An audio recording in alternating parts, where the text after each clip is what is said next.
Welcome back, everyone, to yet another episode of Economic Preppers, where it's Jeff, Dylan, and Patrick like usual, but we have a special guest, the Shielded Prepper. Jesse, welcome aboard. Hey guys, thank you so much. Excited to hang out and chat with you a bit. Yeah, we met. I think Patrick and I happened to bump into Jesse down. It was actually up in Vancouver a couple of months ago when we first got some snow in the area. But yeah, it was great to meet him up there, and we'll have plenty to talk about. Let me share the screen and talk about his channel briefly. Jesse's on YouTube now. Jesse, how long have you had your channel? Gosh, a week and a half before I met you guys. So let's see, mid-January, I suppose. So have we crossed 3 months yet? Not even quite. Right at coming up on 3 months. Yeah, so definitely go out and just search the Shielded Prepper. We'll put the link in the description. Give Jesse a follow and a like and check him out. But he's got lots. You can't find it under the Shielded Prepper. You type in handsome plus humble plus little chubby, and it'll come up. Don't forget modest too. Gotta get it all in there. Use your fingers like this. All right, guys, I'm going to just jump right in because there's so much to cover like usual. I think the news cycle gets faster and faster every week. We had plenty to talk about, but there's even more. We get a brand new breaking story that came out today. We won't go into the legal stuff, the politics stuff, but it's definitely something worth talking about, and I think the Wall Street Journal couldn't wait to hit the send button on this, but New York has finally indicted former President Trump over the allegation that's 5 years old that most people are saying that this is incredible anymore. But guys, what is Patrick? What's your take on this? What do you think the implications of this particular thing is going to be? I mean, he's like the first president to really face charges, I guess. So I don't really have a whole lot of history to back this off of, but I mean, you guys know how I feel about this. Anyone who's heard me speak about this, to me, like, this is straight up nothing new, right? The idea that they're going to put stuff in our face that is distracting us from what's really important. I think that's what's really happening here. I don't think that this news is really anything to be concerned about. I think President Trump has got a good legal team, and I think that there's no merit to this case. So it'll be pretty funny to see the distraction happen. And the question is, what's going to be happening behind the scenes while this is going on? Yep, absolutely. Dylan, what's your take on it? It just seems like they're doing something now to either Trump's team is allowing it to happen to give him attention and notoriety. No press is bad press. So it could be a strategic move on his part. Or it's another strategic move by the opposition to him to just do everything they can to keep him from running, to keep him from getting any sort of positive momentum. So I could see it being both of those things, a combination, one or the other. But I'm kind of tired of hearing about these old stories. I thought that was over and done with, and then now, of course, it's not. Right? Isn't that interesting? How we're kind of done with it. When we first experienced this, it was so interesting because it was outside of the norm. And during his presidency, it was almost like constantly uncomfortable with information. And now we find ourselves, we're seeing the similar type of information come, and we're like, already checked out. We're like, they're just getting ready to prime the pump. They're going to play this game again, and it's played out. That's how I see it. I agree with all you guys. I think that this is another attempt to fill the news cycle and to get other stories off of page one at the top of the news. This will be now like the one that everybody's talking about for a little while, kind of like that. What was the document for a couple of years? We were waiting for the Mueller report. Mm-hmm. It's kind of like that. They waited that for 3 years, and they're like, not much of anything. But now they've done it. Letting it out right now. What's in front of it? What are they distracting us from? Well, I think they're also what Patrick's point I'm going to pick up on as well, that this is now setting a precedent. We've never had a former leader of the U.S. indicted for a legal charge. Mm-hmm. So could this be the precedent that's used for other presidents or ex-presidents, former presidents later on down the line? That's something to think about and consider as well, because quite often these things that wind up going after number 45, it slides off of him and it sticks to somebody else. So we'll see how it plays out. But that's just the first story today. I mean, we are the Economic Preppers. We are talking about everything. We got so much news to talk about. What were the other stories that we want to see? We got one. Well, let's give equal time and equal billing here. Jesse, I think you actually brought this story to our attention, which is the current resident of 1600 Pennsylvania Avenue having Yes, more I love Joe faculty issues. Biden. Oh, I love talking about Joe Biden and ice cream and. I sent this over. It just came out, and when I see this, truthfully, there's part of it that makes me smile a bit.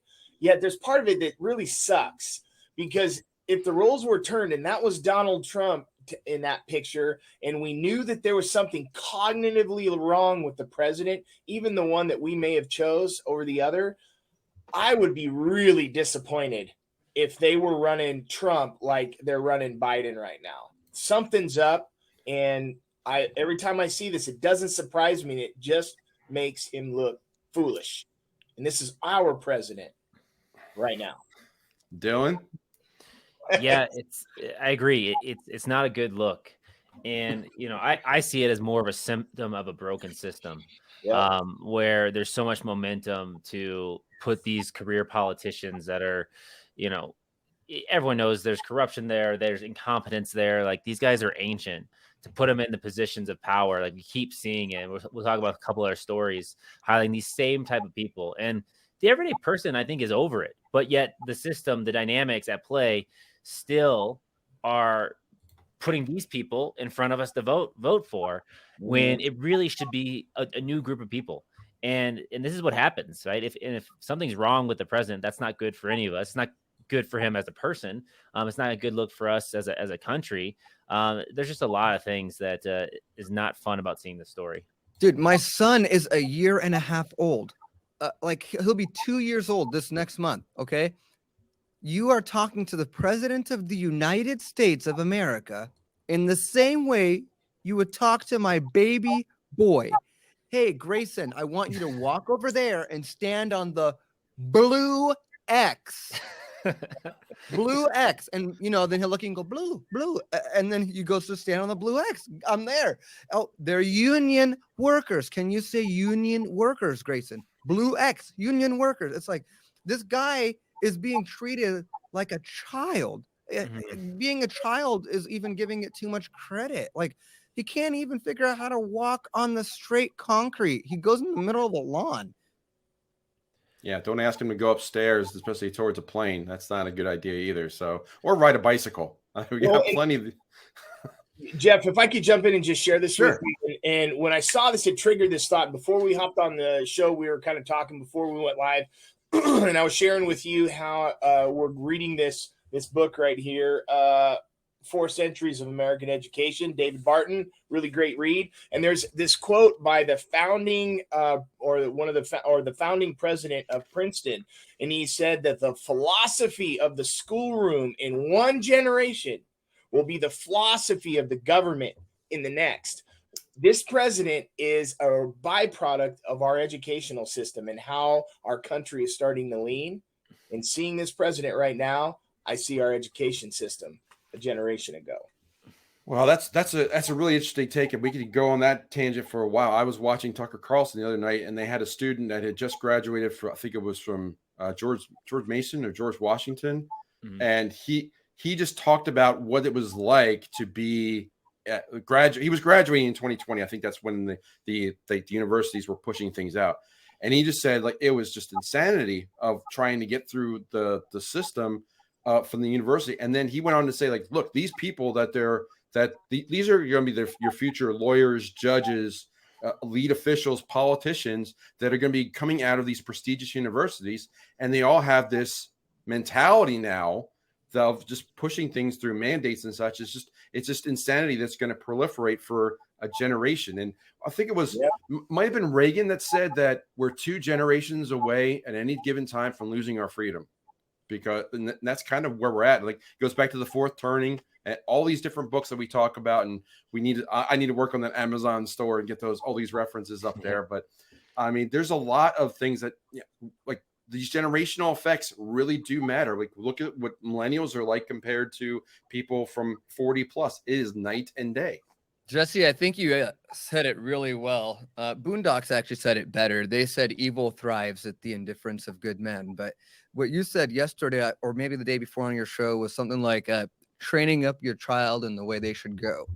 Because the idea is like it's our responsibility if we understand that this is the future. And I finally get it. Like I remember growing up as a kid, they are our future. This is the future. Like, okay, now I get it. They are our future. Like, what are we doing to teach our kids how to survive and thrive and lead in this new world coming? And it's kind of a scary situation when I think about like who's out there. There you go. There's one of them.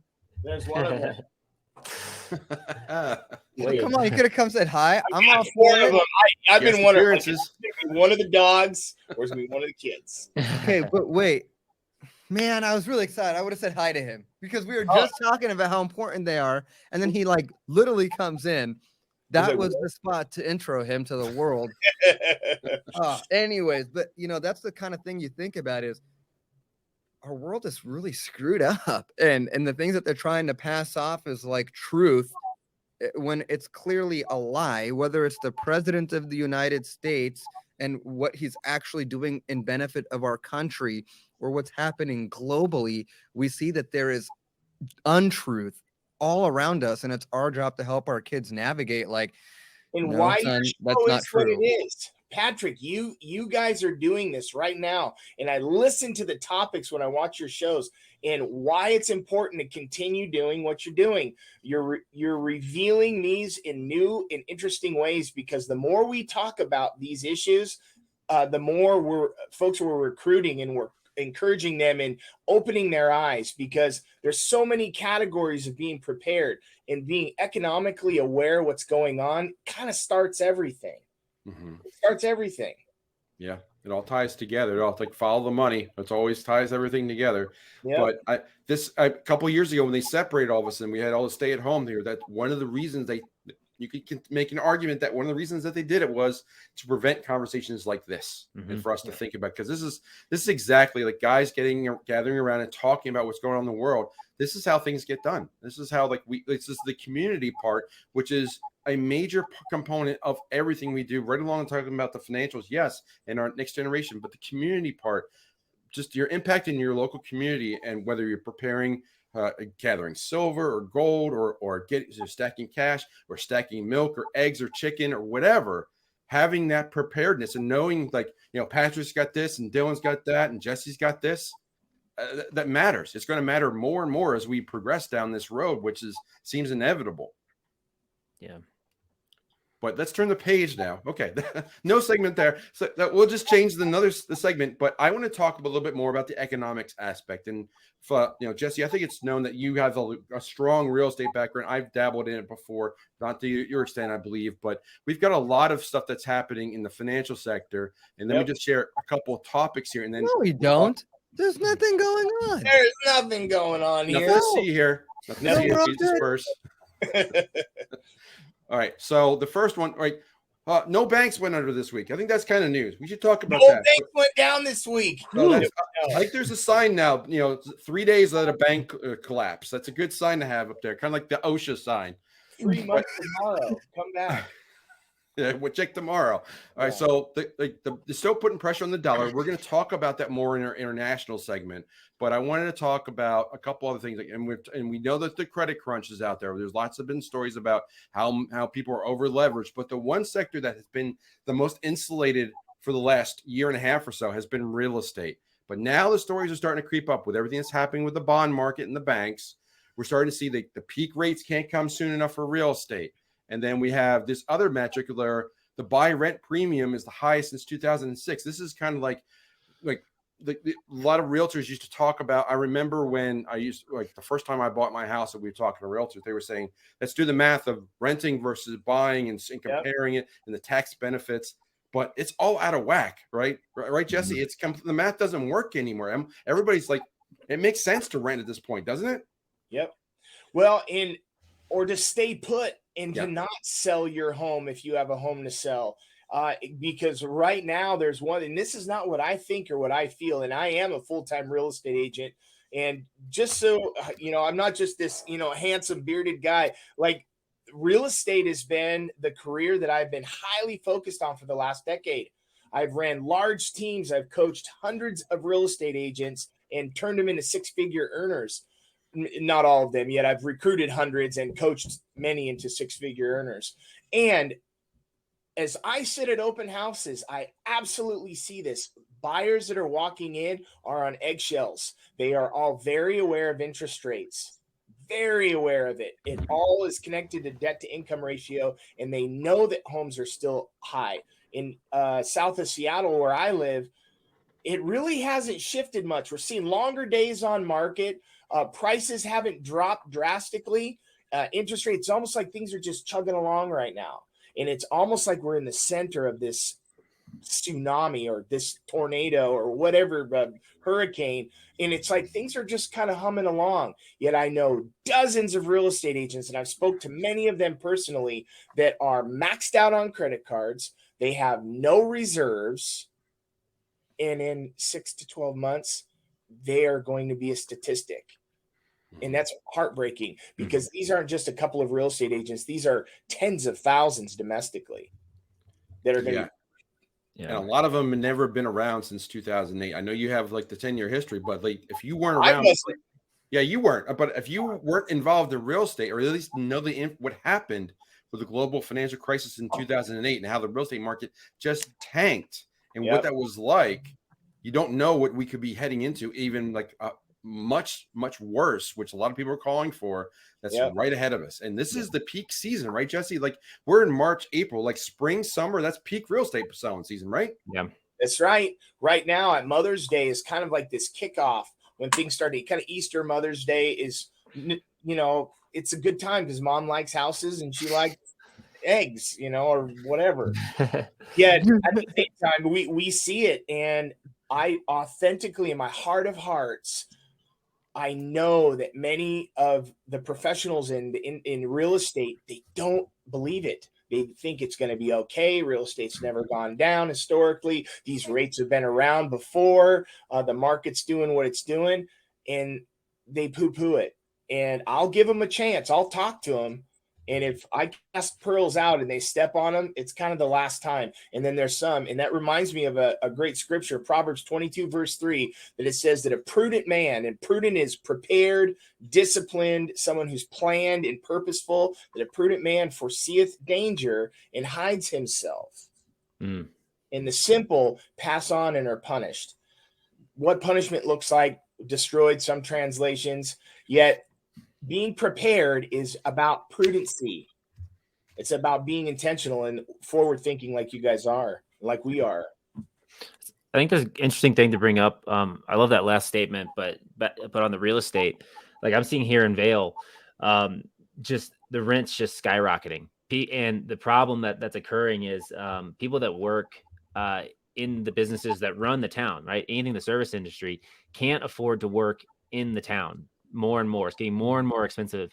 And I heard of another business that closed its doors because it couldn't get enough people and they couldn't make enough money to support living there, right? To find people. And it's becoming a real problem. And I think this could compound and add up really quickly, where you have these people that have bought these houses as second and third properties to store their money.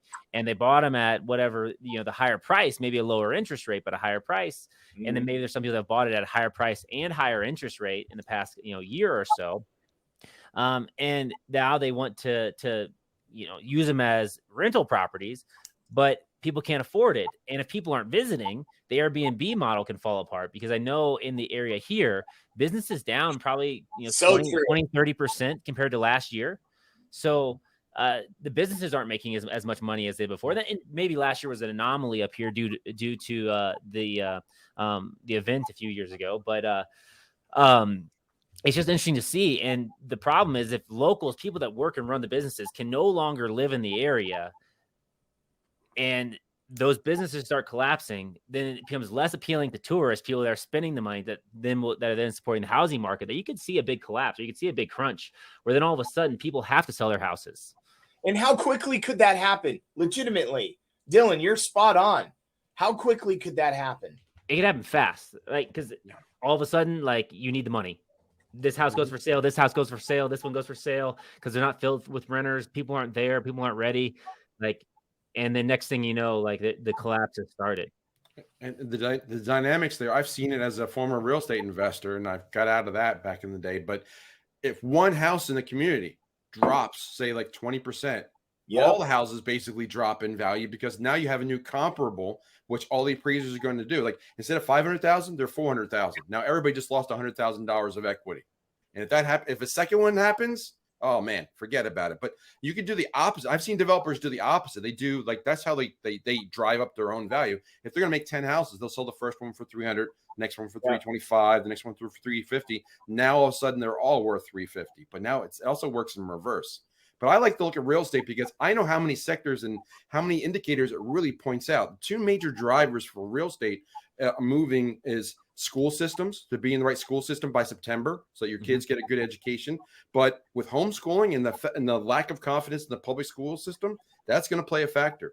Secondarily, jobs, same thing. If people are working from home or if they're working remotely, that's not going to be, you're not going to be moving to Portland or Seattle or LA for a job unless you have to be there. So there's a lot of dynamics that happen because of the real estate. And then they throw in the economic factors of the interest rate changes and the bonds and 40-year notes that are going to come out and 40-year mortgage. It's going to be insanity out there. But it's really a sector you need to watch, and it develops slowly then suddenly. But the fact that it ramps up slowly, you can see, if you know the indicators, you can see like the days on market is a great indicator of how things are slowing down. Like that, the sales may still be there, but like if it takes 4 weeks, it used to take like 10 days and the house is sold. But now if it's like 4, 5, 6 weeks, that's the sign of a slowdown.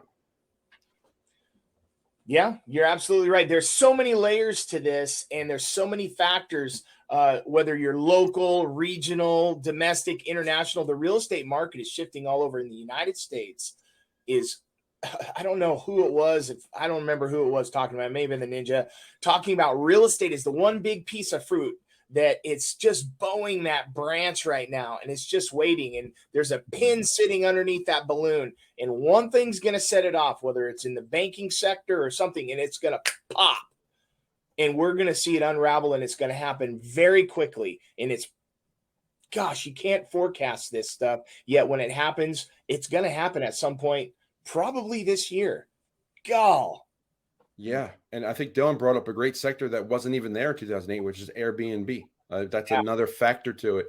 But I also think that it's amazing what's happening out there with all these different real estate factors. It's something to really watch. Watch real estate. It's powerful, and there's a lot of people connected to it. And like you were touching on in jobs, how many people around real estate, all of the contractors and escrows and banking, it's going to be big. Yeah. Well, I'm sure AI will fix all of that because all the jobs, when all the jobs go away, AI just comes in and patches the AI will deliver your pizza and make sure that you can buy a house and all that good stuff. Right. I'm sure that will work out just fine. All right. Well, let's turn the page to international conversations. And I know that Patrick is chomping at the bit to talk about these, but we didn't even talk about commercial real estate. We could go back to that later on, but I don't think we have time. There's just so much to talk about. Let's jump right into the international stuff here. And basically, the dollar is dying. It's just a common theme. China and Brazil. Yeah, I know, Patrick, you're shocked. China and Brazil. Look at that. Man. Two of the BRICS nations strike a deal to ditch the dollar. I love they're actually just coming out and saying it. And we also got the Eurasian integration, including Iran, is out there for the INSTC project. I put a video out on that. I think it was on Rumble under Economic Preppers. You can go see it there. But here's another map of another land trade route, which Ray Dalio talks about in his Changing World Order book. Wow. That they're looking at that is more direct and cheaper and sanction proof. By going this way, it's part of the if you look up the Bricks and Road Initiative, this is just another spur on the road, and Iran's the dead middle. The distance between Tehran and Moscow is about the same as Chicago to LA, and it's just it's going to be amazing that what's coming out there. But I'll pause there, let you guys start to dissect this. Patrick, what do you think? How's the dollar doing these days? The dollar is doing great at helping us facilitate acquiring value in either Bitcoin, silver, gold. It's a great medium of exchanging and tricking people into giving you good stuff for your garbage. So I say the more that you can trade your dollars for something real, good on you. Let's do that for as long as we can. And very soon you just have to have a lot more dollars to buy that silver, but just keep doing it to the best of your ability. But yeah, this is just like when I look at that, Jeff, go back to that map. Yeah, that map is great. That map is what I was like, really what I want to talk about, right? When you go back to that map, Jesse, you tell me this is literally biblical. I mean, we have seen Bibles with these exact maps in them, and you're going, this is the kind of stuff that I have been keeping my eye on for years. I have been waiting for this kind of shift of power for the Middle East to become relevant again, and in a big way. Like for my hometown, go Egypt, not exactly in this way though, but I mean, the reality is like there's some rich history there, and to see things kind of navigating back there, to me, this goes straight up like this is biblical stuff happening before our eyes, and I don't think it's going to get any better anytime soon. When I look at the dollar, I don't see like the United States like as a big player in pretty much anything that we've been waiting for. Like anything I've been looking for, I'm not like, oh yeah, the US is going to be the one world currency leader. Like that's not what I've been waiting for. This looks biblical. Peace. I mean, scripture talks about it thousands of years ago, that there'll be this time where these nations are going to come together for a period, and they'll say peace, and then it's going to crumble and it's going to fall apart because of the history that these nations have. So right now that we're starting to see peace in the Middle East with countries that is not typical, started with Kushner and in the Trump organization when he was negotiating all the peace between obviously between Israel, the United Emirates, and what was the other? There was another country. And then now we're seeing this one, and it's to create the 2 points being a straight line. What's shortest distance between 2 points, being able to move between there. It's going to economically impact that region. And we're going to be able to see that line city. What's that city that they want to build that's a straight line? You guys heard That's about in Saudi. Yeah, that's going to be pretty good. The wealth that's going to transfer in and amongst that region.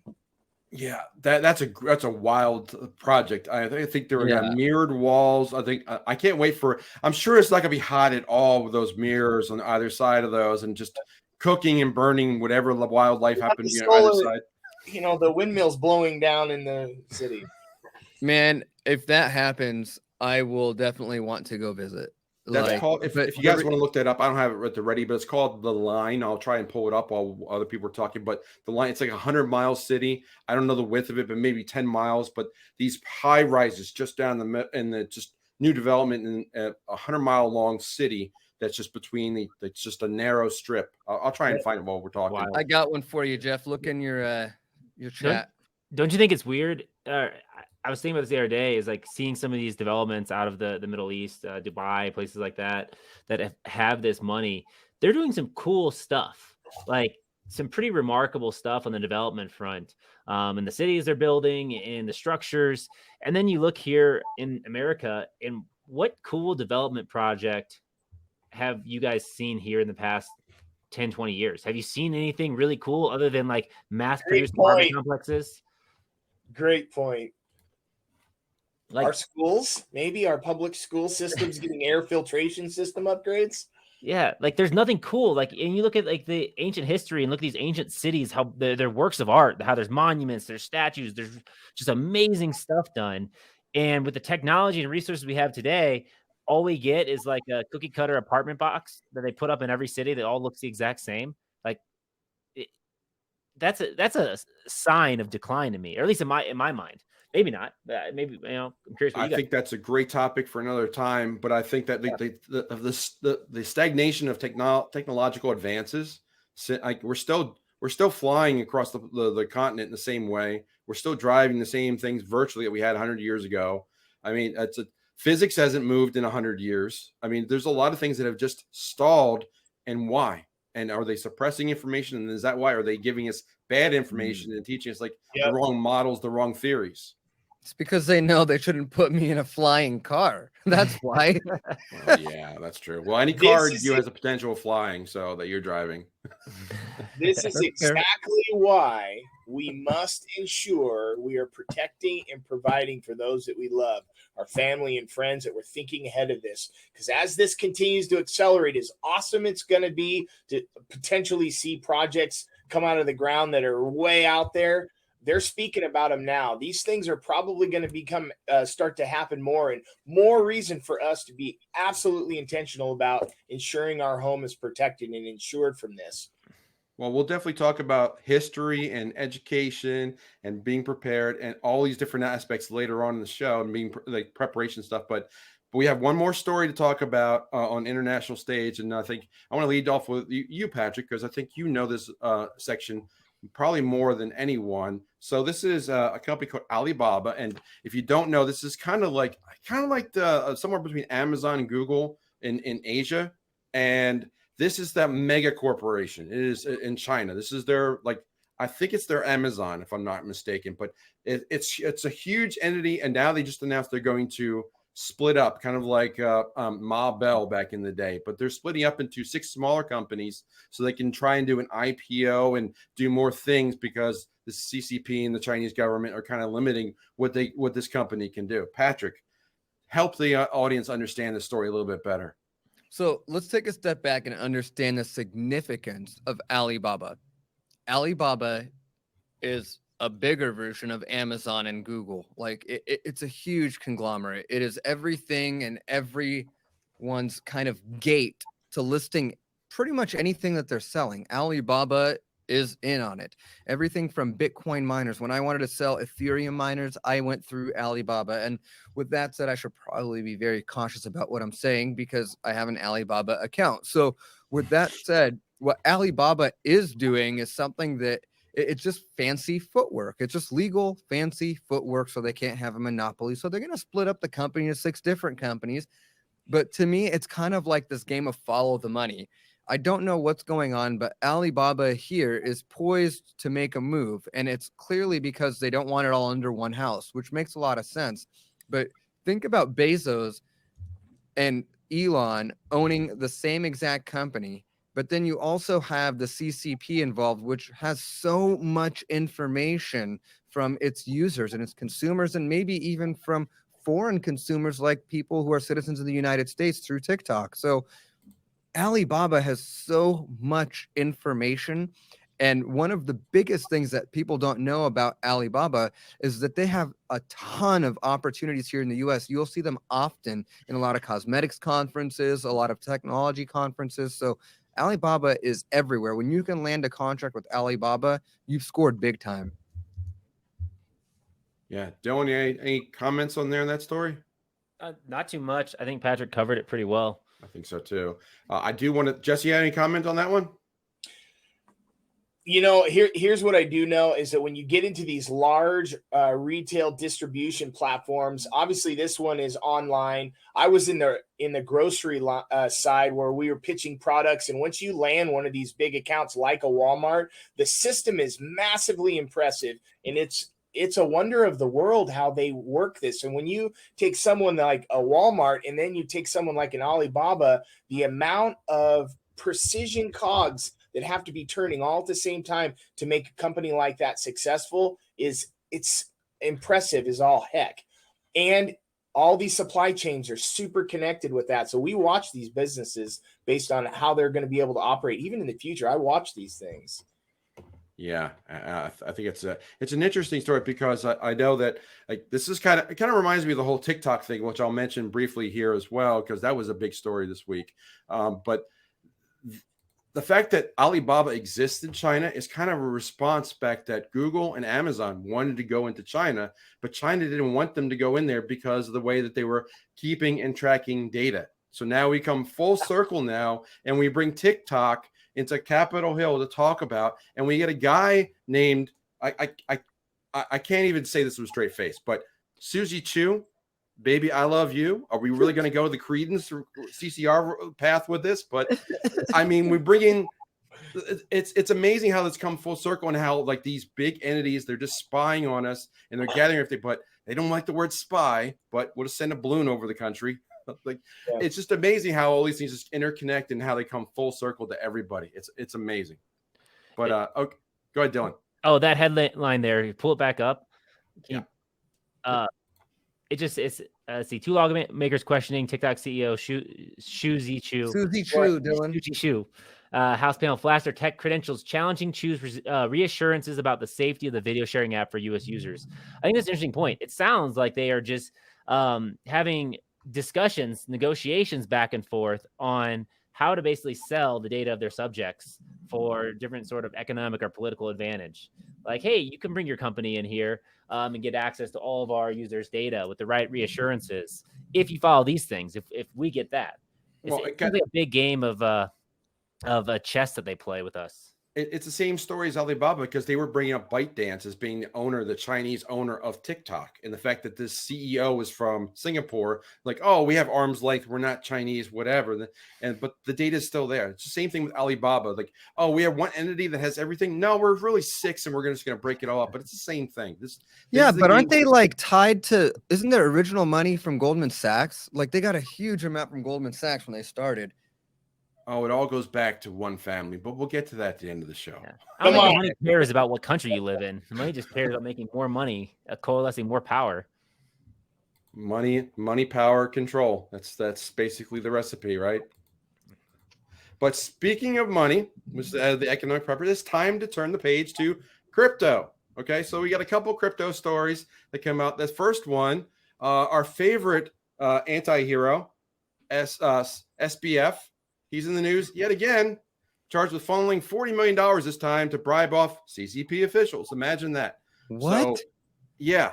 So it's amazing that he's resurfaced again, and he's got this charge. Guys, who wants to pick this one up and run with it? Someone explain this. Is he in jail? Is he in jail right now, or is he not in jail? No, he's out walking around. He got bailed out because his parents put up bail money on their house that he bought. Wasn't it hundreds of million? Wasn't it like 150 million or something? His bail was. Yeah, but like they 5 million or I don't remember what it was like in terms of the money they put up. Yeah, the amount that they put up was a small token. Normally it's 10% for bail, and they put way less, and they still let him walk out because again, rules aren't the same for everybody.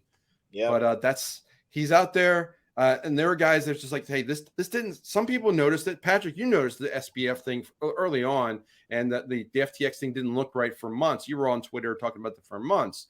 Yeah, because they had like 10 times as much of the leverage calls that the other Binance had. Binance was 10 times bigger. It's like, how do you lose 10 times more money than Binance? I don't see any problem with having all these millennials with no experience in charge of millions of dollars. What's the problem? Billions. I mean, it's worked well for Alameda. It worked well for Silicon Valley Bank. So I don't know what the problem is here. Silvergate. It's not working well though. It's not working well for Silicon Valley. It's not working well for Alameda. It's not working well for SBF. It's not working well for Sung Soo, who Justin Sun. That's his name, Justin Sun, who said, "Hey, I don't even know why you're arresting me. Everyone else has treated me so kindly." Like, oh, really? Did you guys forget Terra Luna? Does that ring a bell? Like, you don't, all of this stuff is ridiculous. They walk around in broad daylight doing the same thing the current banking system is doing now.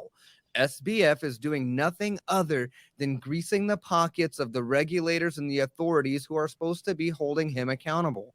It's China. It's the Democratic National Republic over here.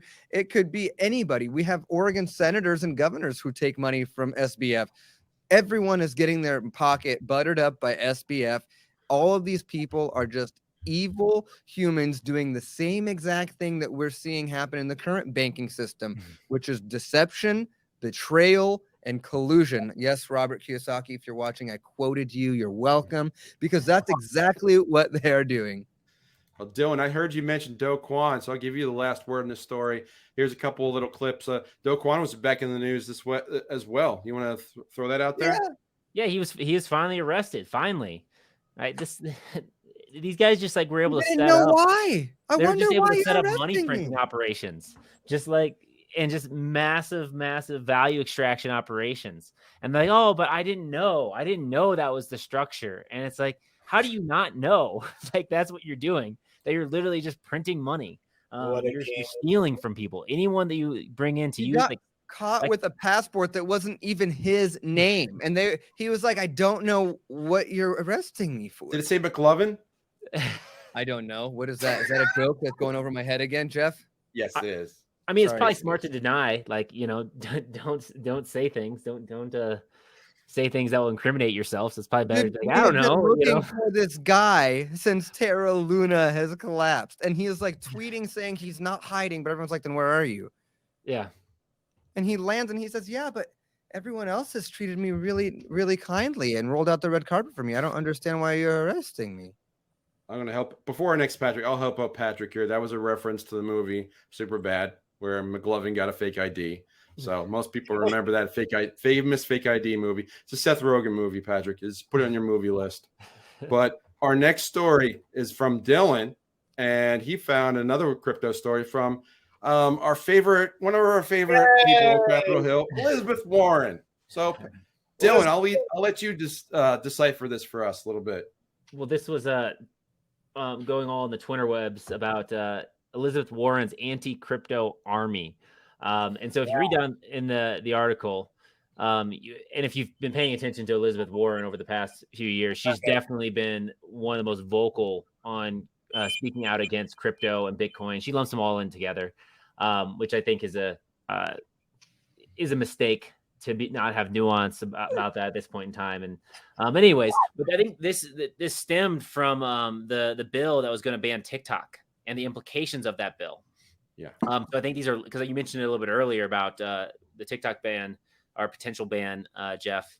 And so I think it's linked to that. But I think an interesting thing to think about here is, you know, when will we see political candidates start aligning themselves for crypto or Bitcoin and against it?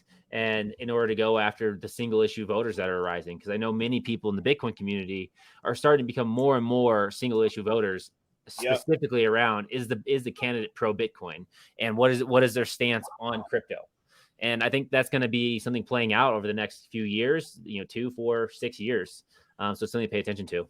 Yeah, that's a great point. I think that we're already hearing a lot of people on Capitol Hill for or against, a lot against the CBDC. So it's a natural progression of another issue. Where's your stance on central bank digital currencies? Well, what about in general about digital currencies?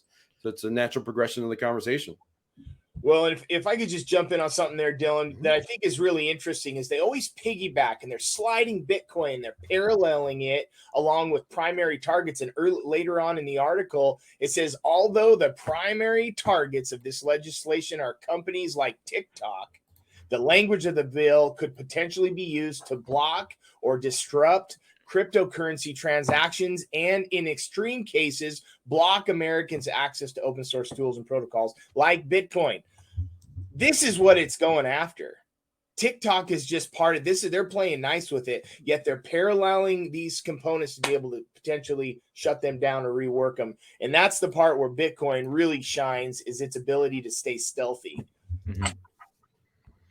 Yeah, you're exactly right. And I want to pose this question to you guys real quick, because it was brought up. I was talking to someone, and I was like, mentioning Bitcoin and how it's one of those assets that's almost impossible to seize for anyone to take it from you. And they're like, well, the government can just come in and seize it, right? And in my mind, I'm like, this person doesn't quite understand how it works. So I want to pose that to you guys. Like, what's the feasibility or possibility of the government coming in and taking your Bitcoin? Like, what would they look like? How would they do that? Is it possible? Yes, it's always possible. They have to stick a needle in my arm and have truth serum. So they got to get you physically. I actually just talked about this in a recent story that I just did. I don't remember. I think it probably is the one I did today, which took me 4 takes. So that's always fun. But the concern for me is not the coins; it's the network. The network is what the network ties it all together. And if you have a decentralized network that's governless, then you're safe from government seizure, even if they get like a portion of it. Like China's banned mining before, but yet they still make miners. It's kind of funny, but no country or even their allies could combine to get 51% of the network in control and make changes. So that's what we have to watch out for. So it's actually a positive for governments to have Bitcoin, because if they're holding assets like a Bitcoin, they want to see the asset go up and increase. So they would protect the network. If they start seizing mining facilities and trying to control the network that way, that's where I'd be concerned. Yeah, so you're basically saying they can't get your Bitcoin necessarily as an individual. It'd be very hard to do at scale, but they'd probably make a coordinated attack on the network as a whole to make holders lose confidence and the value plummet, or the viability. No, I mean, I wouldn't say that, because I think if we really took into account what the government is capable of doing, it wouldn't be hard to think of some kind of Windows attack that scans for Exodus wallets or Trust wallets information or other kind of data that relate to your seed phrase. And with AI right now, it wouldn't even surprise me that it could be done so quickly all over the world. So I'm not saying that it's impervious to attack. I believe that the way you store your keys is really critical for these types of risks. So you can't really eliminate the risk, but you could definitely try to, just soften the blow, I guess you would say. So things like Ballet Wallet, yeah, Dylan, those tools work differently than other tools. You don't want to store your private seed phrase somewhere else. And that is how one way a vector of attack. Imagine, for example, Dylan, what if they were able to get into the iOS systems? Mm-hmm.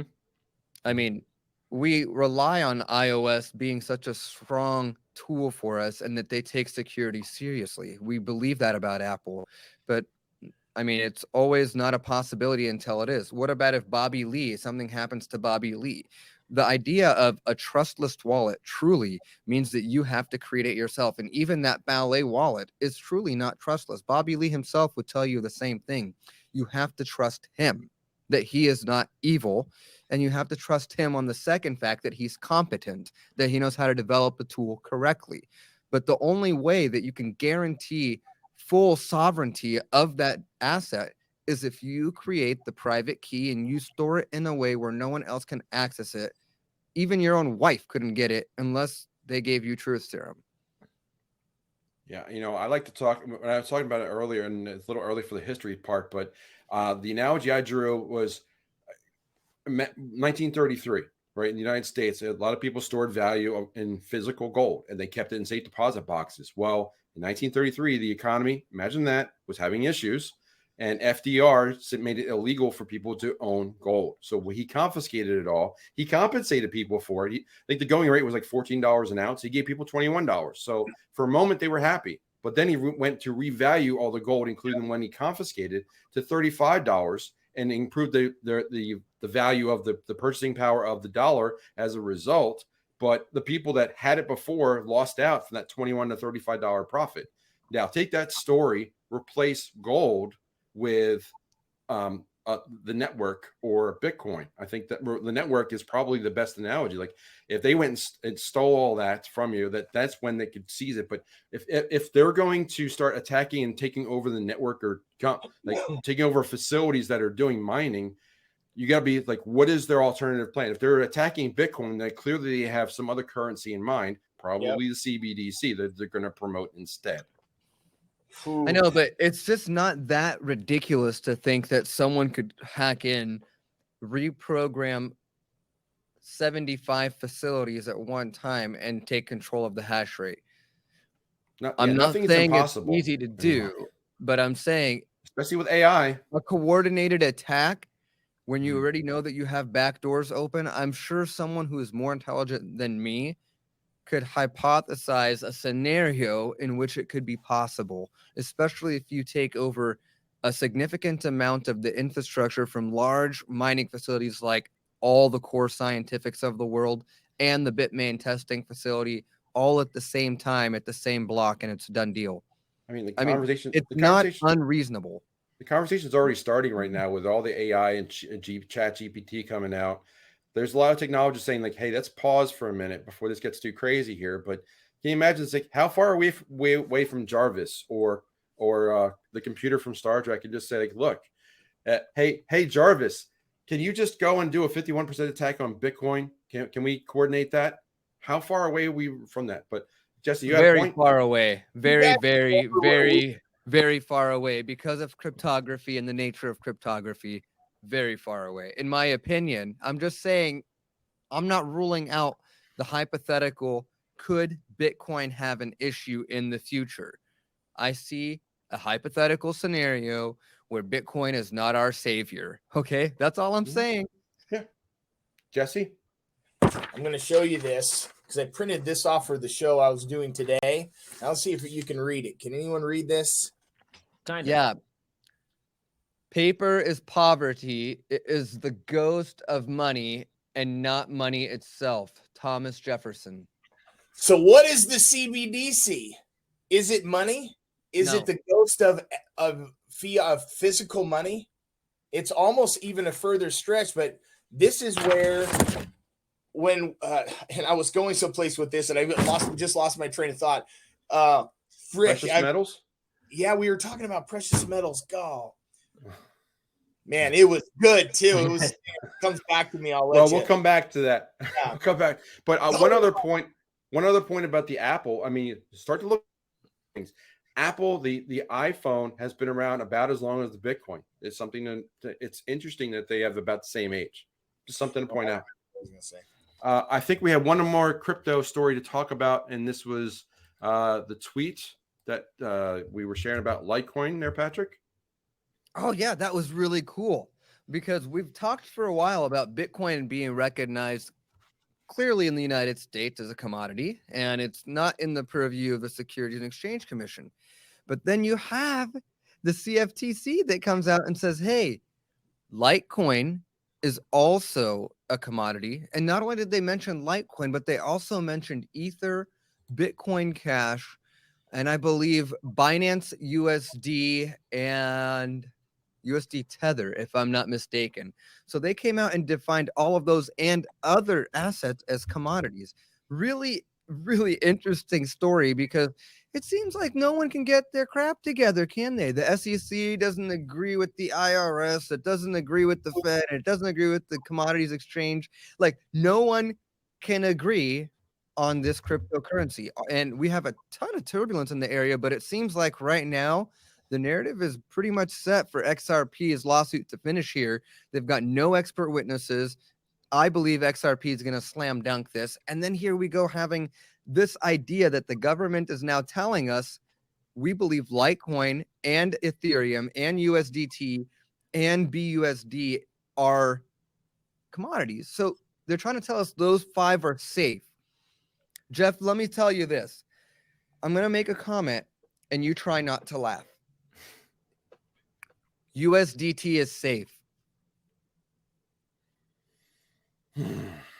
See, that was pretty good because I don't think that it's hard for me to like take it seriously. USDT is far from safe. We don't know what's behind door number 1 or door number 37. And with the banks failing the way they are, it's really interesting that the government is trying to paint a narrative towards USDT and BUSD when we know what's going on with Binance right now. And we know CZ is trying to move his money out of Binance USD. So what I'm talking about here is what are they setting us up for? I understand this is good for the Litecoin community, and I love hearing that they consider this. But the question is, why now? And why are they saying this here? And why are they all over the map? Very interesting topic to talk about in the news. Yeah, it's really interesting. It's interesting that they throw two stable coins in the mix there that are tied to the US dollar. I think that with the narrative that they're trying to create is like, let's take two that are not Coinbase related at the top and say, hey, like this is good, like stable dollar. Yeah, sure. Well, I think it's positive news for stable coins a little bit because they want to promote the digital dollar. I think that's really the narrative that they're working with because nothing is stable about the dollar. That's the biggest problem with the fact that they say stable coin. There's nothing stable about the dollar. What they should be tying Bitcoin and Litecoin to are gold and silver. That's what they should be tying to, real money. Because if you take those four, Bitcoin and Litecoin is essentially a copy of Bitcoin. It's never gone down. It's going to have a halving soon. So it's actually a sleeping giant. I think 9 months away into it's going to cut the supply in half again. It's never gone down. It's a copy of Bitcoin. It's basically the same thing, except it's 4 times faster and there's 4 times as many. But it's aside from that, it's the same thing.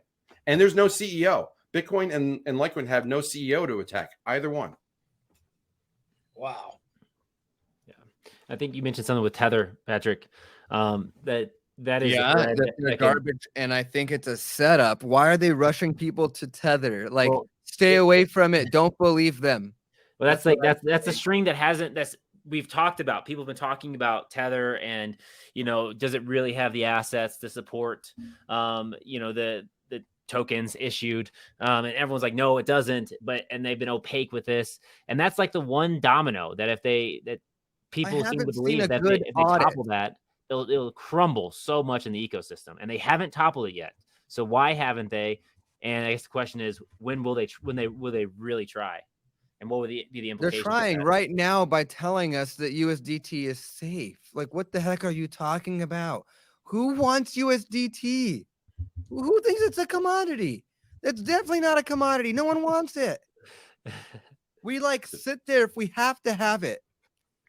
Just happened to be the first one on the table, just like Ether was the first smart contract platform. Doesn't mean it's the best. Yeah, this is definitely something we want to keep our eye on. But what I'm telling you guys here, if you see this story, it's big news for Litecoin. Keep your eyes open, because there's a lot of untruth mixed in. Mm-hmm. Well, before we get to the prepping and the woo-woo stuff, let's talk about gold and silver. And I know, Patrick, you've had a lot of good conversations recently. Let me share this one. If you have not subscribed over to Stock Pulse, you should be. And Patrick was able to sit down with our friend Danny Sheckman about that and talk about gold and silver. He's doing a lot of good conversations, but one of the big topics that I know that he talked about in that video is physical silver and physical gold reserves continue to drop, both domestically and in London. So, Patrick, lead us off in this conversation. Man, my thought is, first of all, it was such an honor to be with Andy. He is definitely a legend in the space, and it's great to get his input and get his time. But he's indicating something that we've been seeing all along.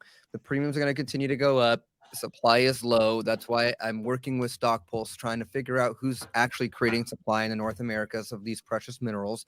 And this is something I'm passionate about. Andy is just painting the picture even clearer and undefinitively in his idea. It is just like, guys, there is no way there isn't something happening. There's so much coming off in physical delivery. We've never had this much physical delivery before of these assets, and it's not just in paper anymore. So I don't know. My honest answer to him, which is what I asked him, which is, can you punch a hole in my thought process here of why you wouldn't be running out to get some silver right now? And he basically agreed that I was very smart. Jesse, what are your thoughts on gold and silver? That's the part that's a little uncomfortable. There's another YouTuber that I really enjoyed. He's kind of woo-woo, yet wow, he's forgotten more than I know. His channel's Adapt 2030. His name's David Dubine, and he really and I really enjoy him from a prepper's perspective, or just somebody who's prepared minded, because he's always talking about the growing cycles in food and how everything's connected to energy in these different cycles, and how gold and silver are so crucial, and how the United States is a net exporter of gold, and China's basically buying everything that we've sold in numbers along. So, and I went down to buy 2,000 dimes 2 days ago, silver dimes, pre-19. I literally snapped for you. Yeah, because I pay my kids. I'll give them. We do barters for silver in our home, and this is how I pay my kids. And they're stackers, and they're excited about it, and they really enjoy it. And I think gold and silver. Do you guys all own some silver and gold? Mm-hmm. Yeah, mm-hmm. I don't talk about it. It's great. Some. Yeah, I keep a 100-ounce bar in my back pocket. I'm curious to see what kind of price you got on those. So if you paid over or under $4,000 for those dimes. Yeah, it was 42. It was just under 4,200 for 2,000 dimes 2 days ago. Not bad. Yeah. 21 times face. That's good. Yeah, it was right there. And I have a local coin shop that I enjoy going to, and I've priced out everybody else. I bought some through the Ninjas thing. I've talked to Stacy over at Chris Taylor's Financial Prepper, and you know what? The local guy, he's still the best. That's exactly what I told Andy yesterday on our show. I was like, listen, I love Stacy. She's my broker. Shout out to Stacy. I said, but the reality is, like, I'm a huge Miles Franklin fan, because if you're spending a lot of money, you know, you could trust their reputation. You could trust Andy. But I really enjoy going down to the local shops and just getting down there, seeing what they have, feeling it in my hands, and then saying, yes, I think I would like to have this one.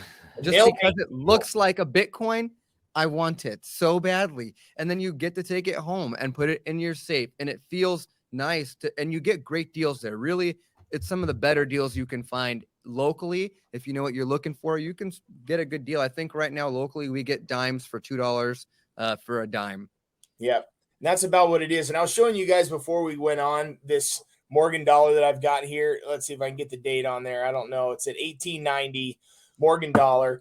And there's something great about it. And I carry it in my pocket, Jeff, and I do it by design. It's not by default. And this coin, I remind myself when I hold it that this went through the Spanish flu. This went through World War I. This went through the explosion of the market in 29 or was it 29 or 28? This went through the Depression. This went through World War II. This piece of money was extremely valuable, and it was probably 50 to 60 to 1 of what it was in the 30s to what it is today.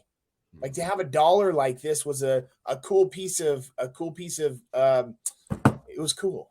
Yeah. I think coins are it's a slice of history. It's a physical representation of a past era, and I think you're right. Like, just imagine who could have touched that coin in the last 120 to 130 years. So, and what it meant last time that we had a big kablooey. It was. So with that said, if you guys are watching our show for the first time and you are on Shielded Prepper's show right now, I just want you to leave a comment, and I want you to go to Stock Pulse's channel, find one of my videos, and just type in Shielded Prepper. If you do that, I will pick 3 people and give out some free silver. Pretty simple, guys. I like that. Pretty simple. So all you got to do is go to Stock Pulse, follow me at Stock Pulse, type in Shielded Prepper, and I'll send out some silver. It's that simple. Comment, right? You're looking for guys. A comment of Shielded Prepper. Yep, just comment Shielded Prepper at Shielded Prepper or hashtag Shielded Prepper. Let us know that you saw us on Shielded Prepper's show. Dylan, you've been sitting quietly through silver and gold. You got any comments on the what is the real old money here? I think one of the most important things is understanding the importance of when you take self-custody of these real assets, and the importance of being smart with that and being able to defend that and protect those assets. Patrick mentioned something earlier that the only way they're going to get his Bitcoin is if they come to him and get him and inject him with true serum. And that's very similar to how someone will get your silver or your gold. They have to come to you and take it. So I think it's very important from my perspective that you empower yourself and your family and your home to protect those assets or wherever you have them stored. Because if people get desperate, that's what they'll do. They'll come looking. And we've heard stories around the world about people doing this to people that are openly talking about having a lot of crypto or Bitcoin, holding them up, kidnapping them and forcing them to reveal things. So I think that's really important to know about that. But I think that's one of the powerful things about holding these assets as an individual is that it decentralizes them. It makes it so that it's very, very difficult to take these assets from people at scale when they're in the hands of a bunch of individuals versus if they are in a vault or in the hands of some corporation that is holding them for you. That might be better than having your money in the bank. I want to pose this question to you guys. Is it better to have your money in a bank, a large bank, or have gold and silver in a vault that someone else controls, right? What are the comparisons? Which is better? How would you go about that? So I'm curious what you guys would have to say on that. Because I know that's a decision. Good question, Dylan.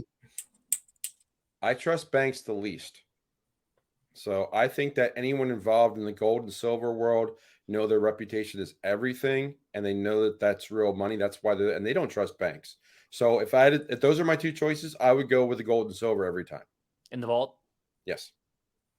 If you had to choose one, is that what you're posing? Yeah. He says $100,000 in Bank of America, or $100,000 at gold and silver in a vault that someone else controls. I put it in metal and borrow against it. That way that I got both worlds. A good hole in a nice case in the right spot under the oak tree. I mean, that's a good spot too. I don't know. I couldn't do it, Dylan. I really couldn't. Even if I owned a great mass, and I own a decent amount, yet I don't own a lot. And there's something about having it here and knowing where it's at in the multiple spots that I've got it. I like it. It's like Bitcoin in Yeah. Patrick? It's a straight up answer for me. What you're asking is, Patrick, would you like to be stupid and buy gold and silver and keep it in a vault? Or would you be stupider and put it with Bank of America? I'd just rather be a little stupid, and I would keep the gold and silver. In the vault? Yeah, because I'm definitely not stupider than the person who I'm not gonna be the guy who put it in the bank. Are you kidding me right now? Guaranteed, Right now, you're gonna put money in the bank? No, I'll trust Bob Coleman. Thank you very much. Shout out to Bob Coleman. He's a good partner of ours, and yeah, I trust Bob Coleman. He can vault my silver and gold totally fine. Well, just to finish out this gold and silver segment, I want to point out a couple of things, and then we'll move on to other. But back to the dimes. I think the dimes and the quarters are really valuable for a number of reasons. One, this is part of prepping. You got to do the what if game. What if the banks just aren't there? What if you can't go to the ATM and get cash? How are people going to transact? And what are they going to barter with? What are they going to see as real money? Well, if you have dimes, silver dimes that are minted by the U.S. Mint, people know that they're very unlikely to be counterfeit. We know how much silver is in it, and that could be currency right away. So that to me is really a good, valuable, and a great store of wealth, because we don't know if when and where we're going to need cryptos, but we see the future in those. We see the future in silver and gold, and we see the future of having some cash on hand just in case that bank just goes up and we can go get some groceries. But having exposure to all three, again, diversifies your risk. But having the smaller denomination of silver rather than 100, 10 ounce or 100 ounce bar, I think having an ounce or smaller in official denominations helps a lot in preventing and playing that what if game. It does. Yes, it does. And those fractional pieces, like you said, they are not going to be counterfeiting. It takes too much time and effort. They're going to counterfeit the gold. That's what they're going to counterfeit. And they're going to do whatever games they do. So I know there's ways that you can prep that. And it's so just going back to what David Dubine on Adapt 2030 was saying, was talking about obviously there's the digital shares of gold and and how those are traded versus physical. Yet he said currently for every 1 ounce of gold that's mined, 9 ounces of silver is mined, or something close to that. Yet the price discrepancy between the two is roughly around 80 to 1 right now. I don't know exactly what it is. Somebody could do some quick math on there. Yeah, that's about right. And to know that we're not taking out as much, it doesn't equal. And it's all of how upside down the gold and silver market is right now, specifically silver.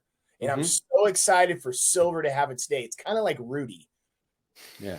A lot of people would say we're in like a 7-year cycle right now. And this 7-year cycle, sound right, Jeff? Something like that? I love listening to you talk about things I've told you in the past. Tell me about it. What is he talking about? Go ahead, Patrick. 7-year cycle. Well, it has to do back with the Bible, right, Jeff? Mm-hmm.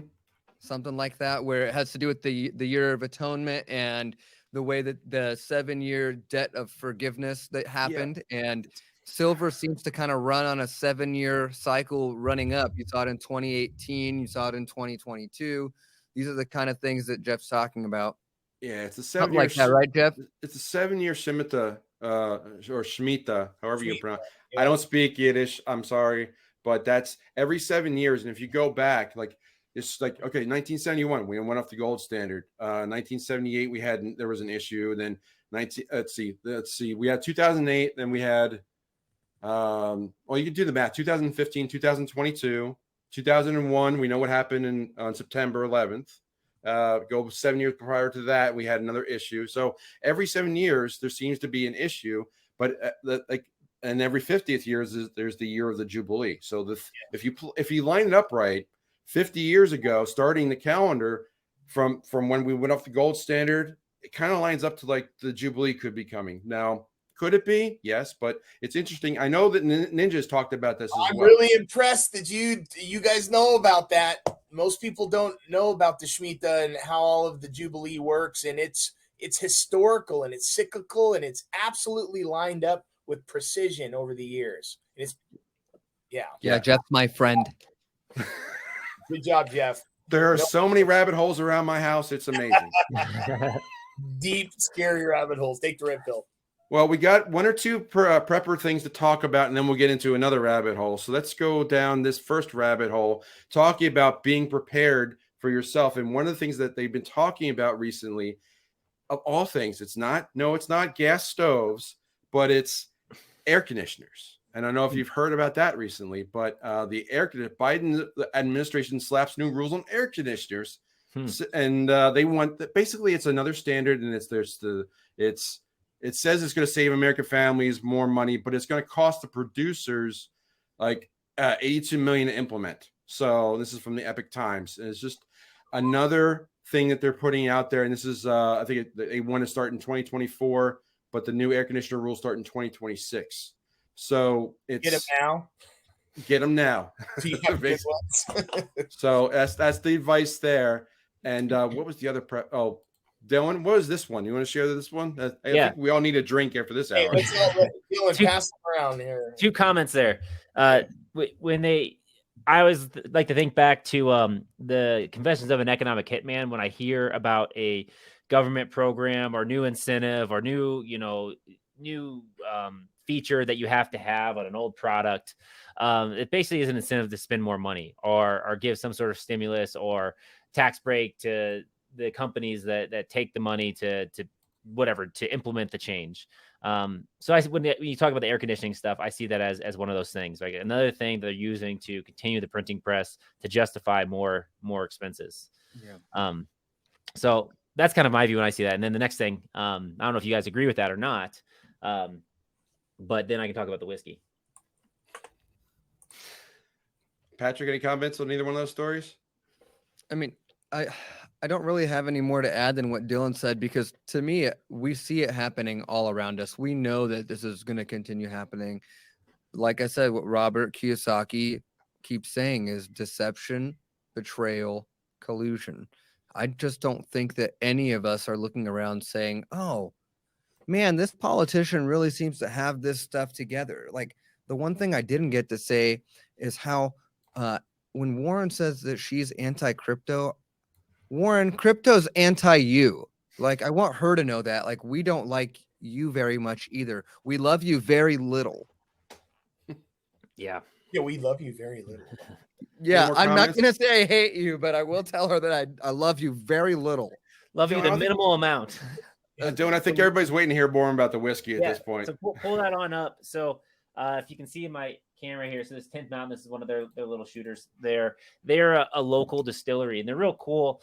I came across these guys when I was first getting involved in crypto and running meetup groups in the area. They're very supportive of that educational process, educating people on Bitcoin, crypto, what they are. But they're a local company. They've partnered and paired with the 10th Mountain Division, which is that was just pronounced a national monument up in the mountains near Vail, Colorado this past summer. The president or the resident came out and did an announcement and everything. But they were an elite ski division. And a military unit that trained up here. So a lot of cool stories and cool history there tied in that. And with this company, like, they're local. And you guys can talk more about the benefits of prepping and having alcohol in these small containers. The big thing I want to say first is, when you're thinking about what companies to support and which ones to form connections with, some of these local companies are fantastic to support and form connections with versus the big giant companies and distributors, because you can actually have a relationship with these people. You can understand what they're doing. And these are like real people. These are, small business owners, trying to produce something of value that they believe in. And, if things did go crazy, and if, as you guys probably talk about, the value of having things like whiskey or alcohol and things like that, if you have a relationship with like Jack Daniels, you may not have that because they're not a small distributor. They might not be local to you. But if you have these guys nearby that you can call up, they're a mile or a couple miles away from your house that you can go to, that's a good relationship to have. Yeah, I have a guy, his name is Travis. He makes TM mead local. I agree. We got to have these local community resources, and alcohol. Dylan, hold that bottle up again. That thing is exactly one of the things that I would put in there. And I think there's actually a scarce item list too that we talk about. But this whole idea of these little bottles are things that you could use to barter, especially if you think about having it with vodka. It could be used to clean wounds. It could be used for a lot of other purposes. So disinfectants in your mouth, tooth issues, and then you got to shoot it. It makes you sleep good. It doesn't give you bad breath, but it gives you whiskey breath, which is better than bad breath. I mean, there's lots of things that I would suggest. Maybe storing a few. One idea that I've had, you guys know I like to talk when we talk prepping stuff. One idea, Dylan, is that little bottle. You get a 5-gallon bucket and fill them up with a few bottles. Those are types of things that last a long time. And in an environment where silver is worth a lot, I'd venture to say that your friends are going to be rolling in the gold and silver at those times. But make sure to have a local resource for the things that you need. Or learn how to make it. Like I said, I have a friend of mine. He's gonna supply me with every drop of mead that I will need. Yeah, every drop of mead I will need. Tagline. When we think about, and I just shared this with Jeff. Something we took over on the Shielded Prepper channel. This was a document, and it was actually touched on. The Economic Ninja had mentioned a prophet that had many of his prophetic decrees that had gone out years ago have all come to pass. Well, on his site, I went on there and I was looking at some of the other things, and he had this link on the left side called Joseph's Pantry, and it had this scarce items list, and we did it through our channel. We did it in our home, and there's 4 categories in here about energy, about food, about water, and about real needs. And having all the Bitcoin and all the gold and silver first is the wrong thing. That's correct. Noah, the very first thing Noah did when that ark landed was to plant a vineyard. He planted his fields first, and he loved wine. If you want to read about Noah, Noah was a wine drinker. And that was the first thing he did. Then he built his home. Scripture talks about that. Plant your fields, then establish your dwelling. So if you don't have an established provision as insurance, you can have all the wealth in the world and it is not applicable. Yet you must have insurance. And this scarce items list, just for what it's worth, guys, if you haven't even gone through this, is really cool and kind of eye-opening. And the average person eats 4 to 8 pounds of food a day. Do the math on that. Yeah, Jeff, maybe you can put a link to his videos, because I actually did watch them as he went through them one day at a time. I was able to, for some of us, it's not as much as preparing again, but just checking off that list again, making sure that there isn't something that you didn't think about. For example, when I was going through my list with you, solar wasn't a big deal on my list. Now I'm considering maybe that's one thing I add to my list. So for you guys, I just want to remember, take a second. If you're watching this show and it hasn't changed anything you thought about or anything that you do after you're done watching, then I think we've missed the point. The idea is today, after you're done, we've encouraged you to think more together with your community. What are you going to do today to prepare for tomorrow, right? I love that it's called Joseph's Pantry, because as an Egyptian, I relate a lot to the story of Joseph from Egypt. It's like, you know what he did? He told the Pharaoh, we need to prepare for what's coming. Like, that's what I'm trying to tell you guys here is we need to prepare as a community. And you may not be a guy who's good with his hands.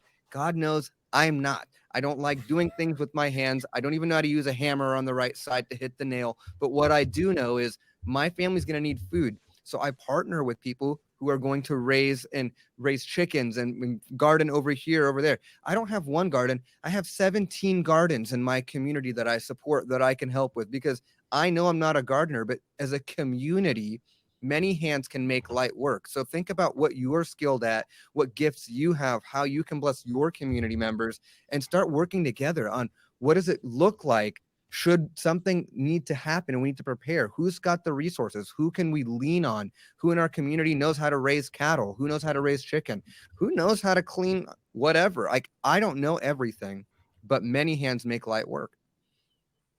Well, speaking of making light work, this has been a fantastic episode, but I got one more woo-woo story, kind of a history too, if you guys are ready for it. Kind of ties a lot of things together. I've been saving this one for just the right week, and I think this is it.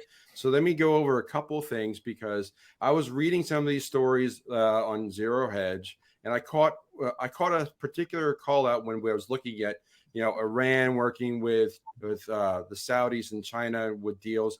But I keep hearing the phrase Syria come up more and more and more. And they even said right here, why is the U.S. military still in Syria?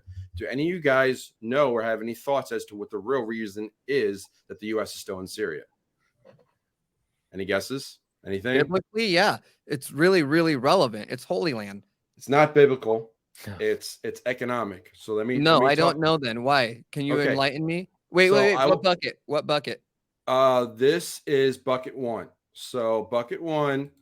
So first, so Jesse, we've got lingo here. Bucket one is like, this Yes. is really happening. Biden signed this executive order. Bucket two is like, he signed it because these companies are obviously making these moves behind the scenes and they're giving him money and supporting that initiative. And bucket three is because they're from Mars and they're aliens. Yeah. So wild theories are in bucket three. Okay.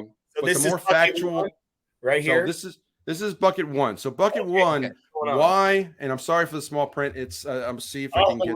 Rothschilds. So this is Red Shield. Only three. Look, this says only three countries because I don't have the whole thing. But I remember going down this rabbit hole. If you look right here at this list of 7 countries that used to have or do have a central bank that is not owned or associated with the Red Shield family, the Rothschilds. Look at this list. It is basically a hit list of, and going back to the economic hitman, we'll talk about that in a moment. Afghanistan, we were there. Iraq, we know we were there. Sudan, not too much, but Libya, we're going to talk about that in a minute. Cuba, they had a missile crisis that impacted the U.S. 50 years ago. We continue to struggle with North Korea, and we have sanctions and issues with Iran time and time again. So Syria is part of this list as well. I don't know why it's not on this one, but Syria does not have that they're not associated with the Bank of International Settlements either. So if you go and read the story behind Libya, let me pull that one up. Man, go back to that map you showed at the beginning, Jeff. I told you it was biblical, Jeff. I told you that was the answer. I was right. Well, did he wait, so now there's only 3? So some of those got checked off the list? Well, I found a couple other maps that I think Bolivia was on one. I think Russia's another. Like ostracized by Brazil right around it, right? Yeah, and it's landlocked, so that's another issue. But if you go back to basically, there's a lot of things going around the Middle East right now to get away from the U.S. and create their own trade routes. But Iran, Iraq, all these countries, like right along this direction here, they don't have these Rothschild central banks. And Syria is another one. I think that's right here. This is Syria. If you can see my mouse bouncing up and down, but it's right next to Iraq. So and if you go through the story of Gaddafi from, what was that, 30 years ago, 40 years ago, when we went in there, the reason that we went after Gaddafi, and this is bucket one now because this comes from WikiLeaks. This is written in 2016, but when WikiLeaks released Hillary's emails, we got this information that says in the emails, going back to what Dylan said earlier, the real reasons for the attack on Gaddafi were they've been dealt most directly by America's famous reformed economic hitman, John Perkins, who wrote the book Confessions of an Economic Hitman. And he pointed out that this was an attack because they had the resources of oil and gold, and they had a central bank that's 100% state owned. It's not associated with the IMF or anything else. They had 144 tons of gold. So that's why they went into Libya. That's why they're in Syria. This is about defending their dollar, and the oil is secondary, but they're defending the dollar and the financial system more than anything else. Yeah. Wow, that's cool. What a cool piece of information to remind us of, because you're right. All right. So yeah, I love Patrick, it when you geek out like that, Jeff. Great job. I'm so proud of you. You're my Dude, he friend. had all that Rile. I'm like, well, he knows what he's talking about there. That's good. I told you it's fun. Like I have to. That's why we define bucket 1, 2, and 3. Because sometimes Jeff will go off on these rabbit hole trails, and I like struggling. bucket 3 sometimes. I like bucket 3. Yeah, but bucket 3 usually frightens me a little too much. So we go back to bucket 2. I would go, hey, wait. What bucket are we in? He'll be like, this is 3. And then I'm like, okay, great. Probably So not. remember when I had that thought that I lost my train of thought a little bit ago? Okay, and it had to do with what we see versus what has been there for quite a while. I can remember when I was a young kid in the late 80s, and yes, I'm 44 years old, so I was around in the 80s, and I saw, and I had a calendar of the SR-71 Blackbird. Mm-hmm. Remember this biplane? And I thought this was a new piece of technology, and I had a poster of it. And that sucker had been around for 25 or 30 years before that, right? Yeah. Hey, yep. Keeps me out the same way. So going through all of this conversation, that was what I was going back. We were touching on the AI component, was what do they have that we don't know about versus the little tip that we see now? Yeah. Yeah. Already been in. And it's amazing if you go back to where the SR-71 started 20, 25 years before. I mean, you're looking at the 40s and 50s, which is pretty much the real technological advancements in the 20th century. Something's dramatically happened in the Southwest in the late 40s. That's kind of in bucket 3, a little bit in bucket 2. Roswell. Area? Yeah. Yeah, it's an area as well. It's an area. 51 of them. Yeah. It's below 58 and above 56. Yeah. I want to say something. Yeah, I wanted to just share this book again. So it's Soft War by Jason Lowry. And the reason why it's focused on Bitcoin as a new frontier of warfare using non-kinetic energy projection in the form of miners to protect property and secure property. And the necessity of that to us basically stalemating ourselves with nuclear kinetic energy, right? You can't go down that route. We can't use that to determine who's the bigger, badder power anymore, because without destroying us all. And so we need a new frontier to engage in these power displays. Fascinating book, but the reason why the prompt for this was when you shared the story about us invading Libya and to really basically take control of their central bank and their gold. Is that that happens, and that's happened throughout history of countries invading places with resource caches or honeypots and taking them over for themselves. And so something that is cool about Bitcoin, because we talked about earlier, it's always fun to compare them all, is that you can't do that with Bitcoin in the same way. It's not feasible to go in and just start taking Bitcoin from everyone, because it can be sent around the world instantaneously to anywhere. So it's very, very hard to do that. And that's a really, I think, a very promising dynamic, because the last thing we want is more war, more destruction, more death, more violence to satisfy the desires of, families like perhaps you mentioned before, Jeff. So I just want to point out this book, Soft War. That's a great point. And I think that what you're saying is like, you can't go out and go after the gold or oil deposits with Bitcoin unless you were going after the miners that we talked about earlier. Like that's really like the deposits of Bitcoin if you were to go after them. But this throughout history. Like we didn't talk much about Iraq, but the weapons of mass destruction, that was the excuse for us to go in there. What if they really did exist, but they were against the financial system of destruction of the financial system, because Saddam Hussein wanted to sell his oil for euros, not dollars. That's why we went there. All right. Is that bucket one? Is that bucket one? Oh, that's bucket one. Yeah, that's absolutely bucket one. Saddam, it's widely known that Saddam was trying to sell oil in Europe. There you go. Patrick said something I was in bucket one. Thank you, Patrick. I want to stop right there. Because it's true, Jeff. It's why it's bucket one. I can agree that gravity is bucket one. Water is bucket one. I mean, there are ducks that fly. That's bucket one. Everything is bucket one. That gravity is not bucket one, by the way. But that's some people think birds aren't real.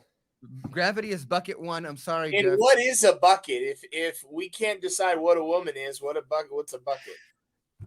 They're in bucket two. That's bucket three. You guys have confused me, and I'm not going to go there with you guys because you cannot convince me what is not true is not true. So there we go. I am telling you, gravity exists because if I drop it, it falls.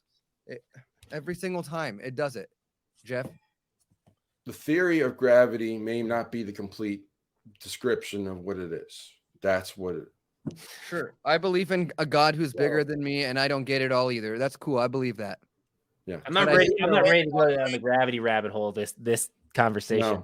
No. But the Earth is not flat. We won't go there. Who believes we landed on the moon? Define landed on the moon. Guys, seriously? On the moon. Yeah. Stop And jumping around in the flag. I believe Hey, that we've Dylan, been are to you the not moon. raising your hand? I believe that we've been to the moon, but not in 1969. So raise your hand, Jeff. Did we go to the moon? The question was, have we been to the moon? I said, I think the answer is yes, but not in 1969. But isn't it true that we can't go back to the moon right now? We don't have the technology to go back to the moon. We lost the technology to go back to the moon, right? On. We have more What are you technology in our talking about? microwaves in our kitchen. Look it up. I went down this rabbit hole like a few weeks ago. Someone made a comment that we don't have the technology to go back to the moon. We can't go back to the moon right now.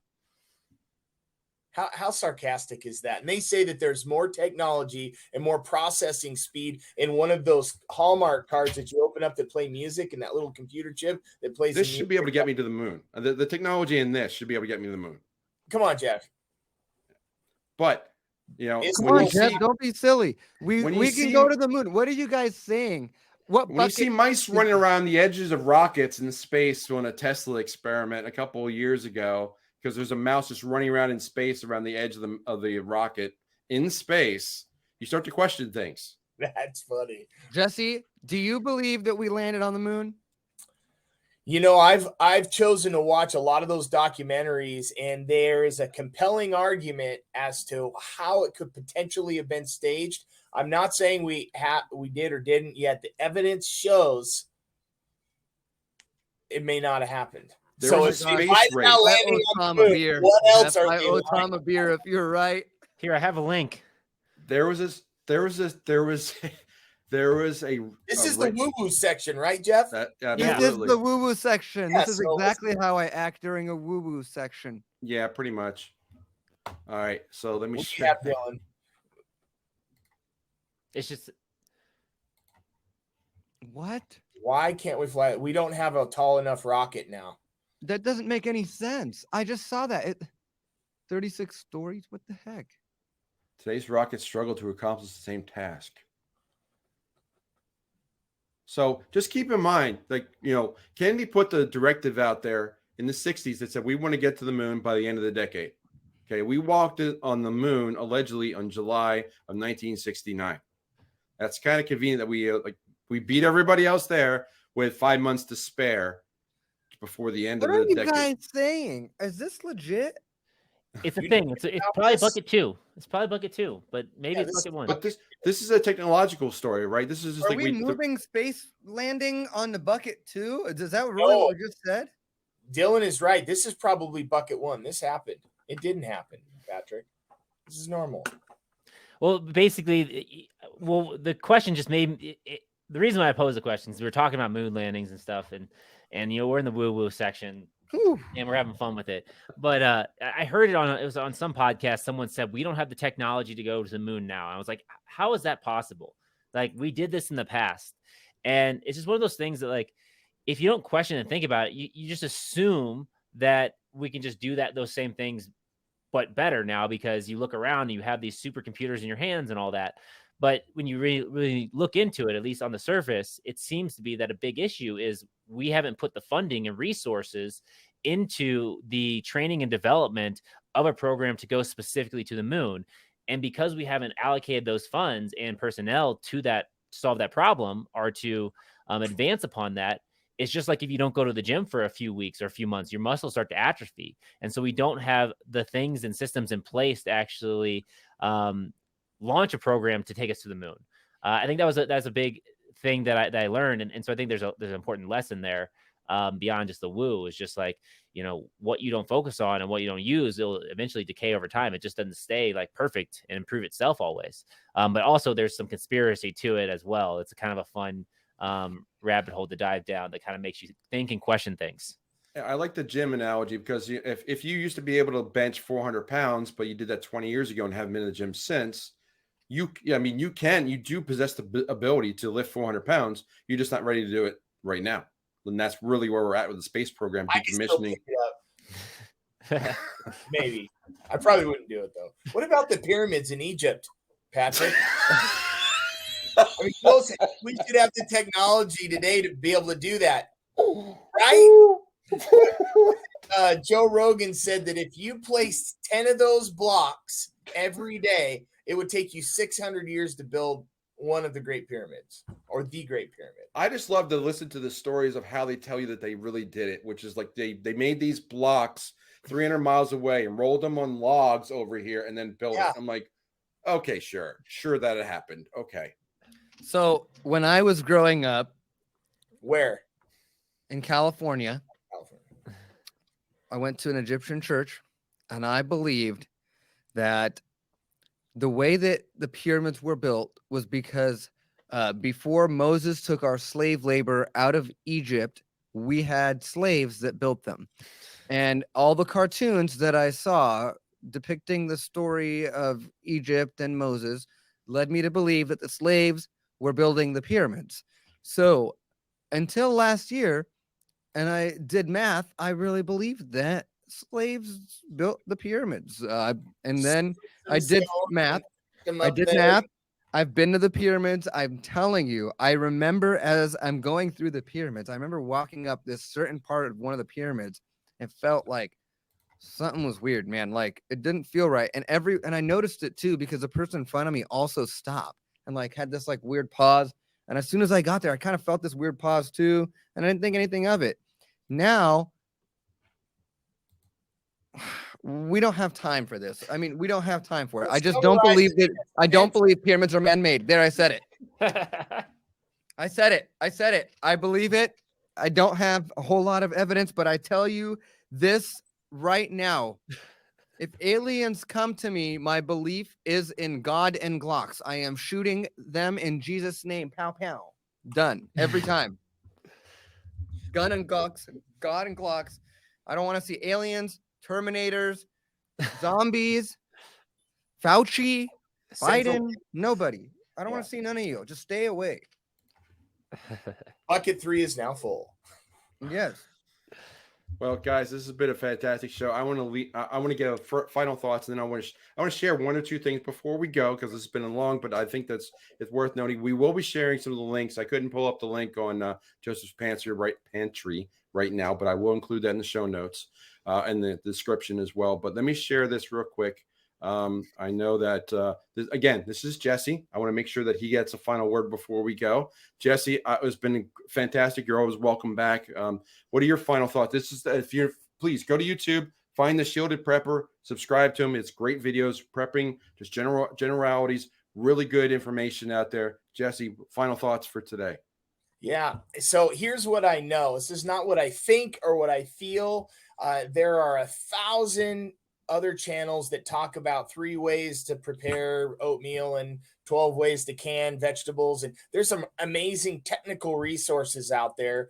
And the desire of the Shielded Prepper is to remind us of why we're doing it and why it's important to think technically about that. Yet it all starts with our thoughts. As a man thinketh, so he is.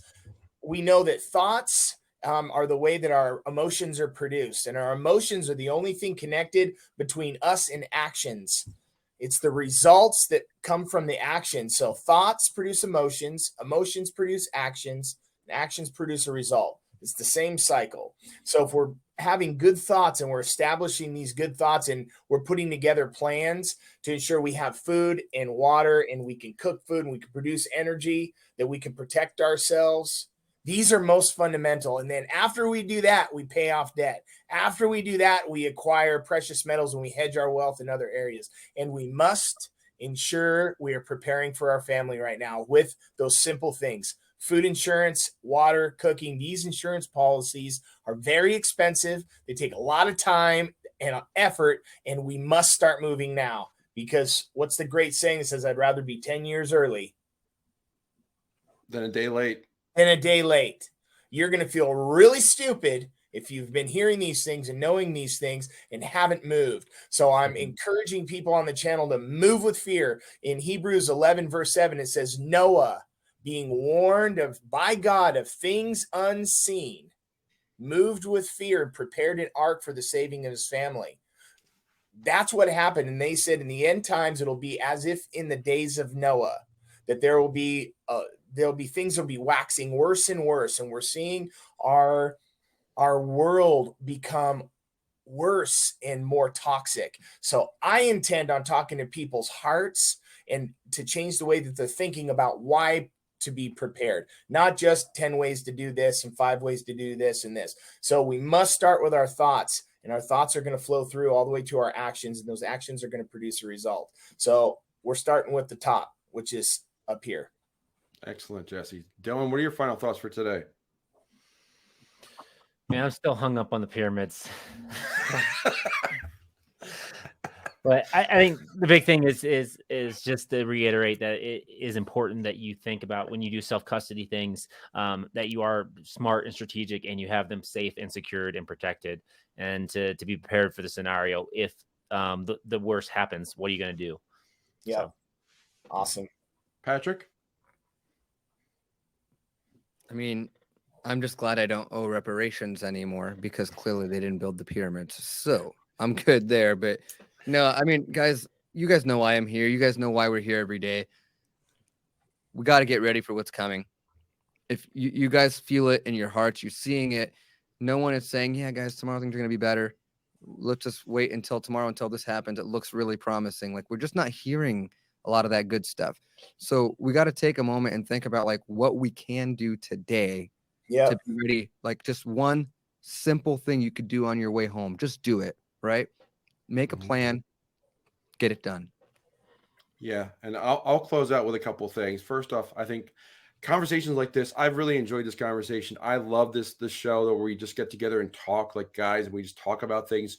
We talk anything from politics to economy to woo-woo stuff and to religion. I want to share one more book. We're going to get a lot more things onto an Amazon store or something, but I think that this book, and this will resonate, I think, both with Patrick and Jesse, because I know that they're guys that are deep into the Bible. But we all know, I mentioned Cliff High many times as well. So Cliff High questions everything. I think everybody should question everything. And he goes a lot into the original source. So I'm going to share this book. And this is his favorite version of the Bible, which is called the Naked Bible. And this was translated by a guy by the name of Mauro Biglino. And he goes back to the original, I think it's Proto-Hebrew that he goes back to. And he leaves words that aren't translatable as the original. And there are plenty of things in there that are woo-woo that related, like things like that, God isn't necessarily directly called out. And he compares this to other works like the Torah. But one interesting thing of woo-woo that's in this is that they do not translate El or Elohim. I think so that is basically the single and the plural of the race that is allegedly the alien race that came down and helped build the pyramids. So that is something to think about, but don't believe what I say, but go and read this book. This is a guy who went to the original text and translated. He is so good at what he did that he had monks and other religious people asking for him to come work with him to do translation. So again, we got lots of things that we share. Question everything. Don't believe what we say. Don't believe what anybody else says. Go and do your own homework, do your own research, which we say in crypto all the time. Figure it out for yourself, but think for yourself. Critical thinking is a scarce resource too. So we want to leave you with that, and we want to make sure that you're prepared so you're not scared, and we will see you next time. Take care.